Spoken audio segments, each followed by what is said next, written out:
একটা আয়নার সামনে দাঁড়ালে নিজের মুখটাই দেখা যায়, মানে সামনের দিকটাই দেখা যায়। কিন্তু একটা আয়নায় দিয়ে যদি সামনে পেছন দুটোই যদি দেখা যেত কি সুন্দর হতো। এই হচ্ছে হাওড়া ব্রিজ, সবাই আমরা দেখেছি।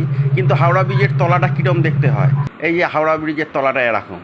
গুরুত্বপূর্ণ জলপথ, হাওড়া এবং কলকাতায় জলপথে সংযুক্ত করেছে। এই যে ভেসেলগুলো সব সময় পারাপার করছে, সকাল 6টা থেকে রাত 9টা অবধি পরিষেবা দেয়, কিন্তু রবিবার বন্ধ থাকে।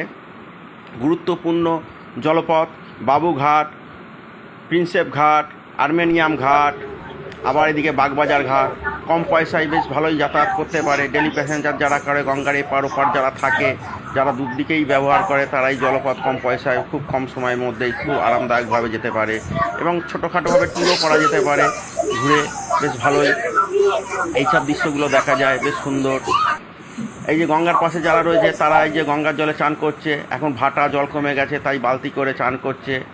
গঙ্গার জল পবিত্র জল, বরফ গলা জল, পাহাড় থেকে নেমে এসেছে গঙ্গা, তাই গঙ্গার জল ঠান্ডা।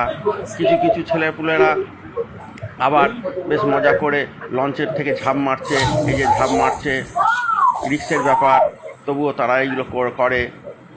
এই যে আবার বাচ্চারা এই যে ঘুরছে, যে কোনো মুহূর্তে অ্যাক্সিডেন্ট হতে পারে, কিন্তু এদের কাছে কোনো ব্যাপারই নয়, কোনো ব্যাপারই যেন নয়।